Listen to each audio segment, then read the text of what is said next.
Hello, everyone. Normally at this point, Barry Giles, who's the host of F.Y.I. Uxbridge, would be kicking this segment off and be introducing me to discuss this fall annual town meeting warrant. Well, a little bit different format today.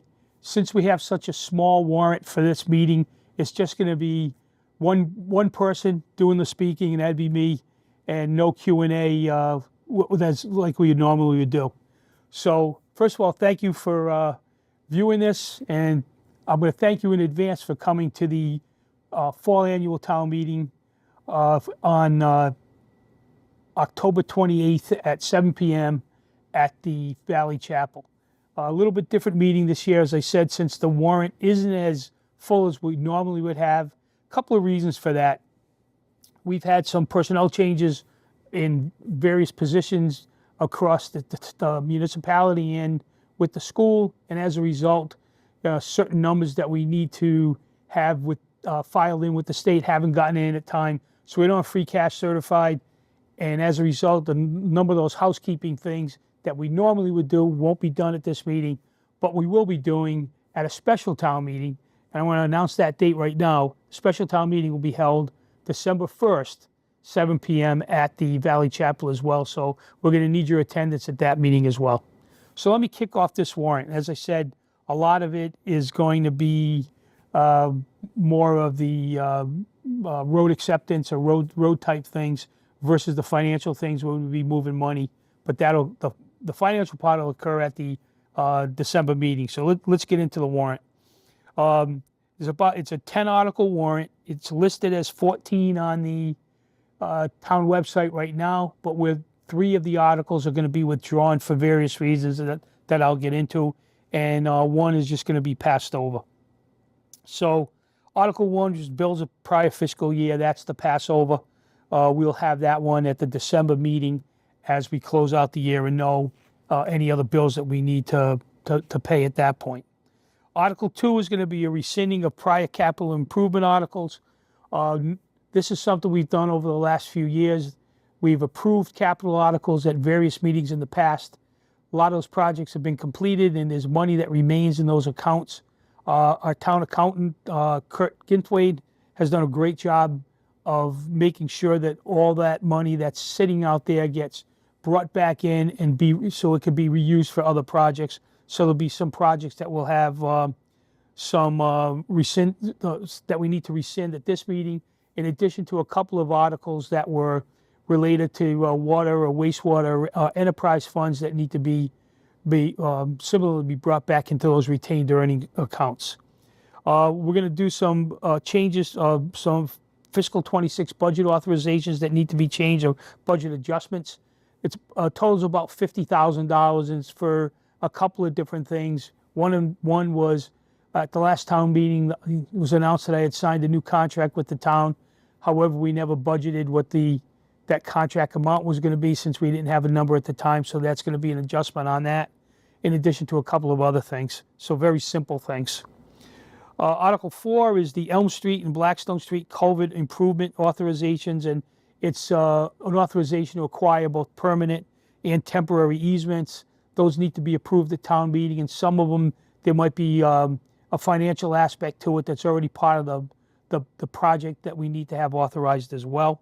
No additional funds going to be appropriated, but just the approval from all of you to allow us to go ahead and do that. Article 5 has to do with the rehabilitation of Route 16 and the authorization to acquire easements, similar to the prior article. The Route 16 project is part of a TIP project that's going to be done with state funds. That project's slated to begin sometime mid to the end of fiscal 26 and into 2027. So there is the light at the end of the tunnel for those of you who live along Douglas Street. I know it's a difficult road to traverse, and the work is going to be done shortly. Article 6, another grant of easement for 105 Blackstone Street.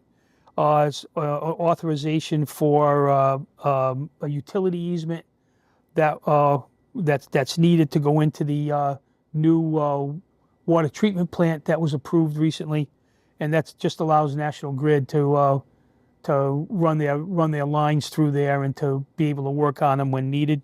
Similarly, on Article 7, 59 Hazel Street, again, authorization to acquire grant of easement. If anybody's been around that area in the Hannaford's area, you'll know that they're building a new antenna over there, and the authorization is to allow Verizon to get out to do whatever work they need to do at the new communication tower. Article 8 is being withdrawn. That would have been the surplus, a sale of surplus property on Millville Road. That was a project that was going to be, the town was going to work with a railroad concern to develop property that's to the north of where the Big Y property currently is.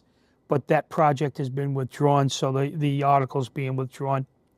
Article 9 is the authorization for contracts for terms in excess of 3 years, but not to exceed 6 years. This was something that was discussed at the spring meeting that the school department wanted to bring forward. It allows them to enter into some longer term agreements, but only in some specific areas, and it's really around curriculum and in IT, which allows them to secure some contracts with some better savings for the town. Article 10 is some special legislation. The legislation is to allow the town to, when we advertise meetings, to advertise in a number of different areas that would satisfy advertising requirements. It's an opportunity for communities to save money on their advertising. You may or may not know that if you need to advertise in a newspaper or something along those lines, those ad costs have crept up considerably. Sometimes it's the revenue that the newspapers are losing out on, and it's being passed on when you advertise. But now we have legislation that we're asking for that other communities have already had approved as well, that allow us to advertise on our website and in other places as well. General bylaw, this is fines imposed by town departments. We're withdrawing that article. Article 12, would have been another bylaw change to adopt non-criminal disposition. This is being withdrawn because it was a very broad article as written, and I think there's concern amongst a lot of people in town that if the article's too broad, that government might be getting into some areas where people may not want them at this point. So we've decided to withdraw it and then bring it back at a later date with a lot more narrow focus. Article 13 is a street acceptance for Tabor Road. We kind of teed this up at the last meeting as well when we accepted a couple of other roads. Tabor Road's a road that's been in the works to be accepted for quite a while now. There was an issue with some deeds not being recorded properly, and that prevented us from accepting the road the last time, but we're all going to be able to do it this time because all that's been fixed. And similarly for Article 14, which is a street acceptance for Dew Lane. Dew Lane was in fact accepted by town meeting over 25 years ago.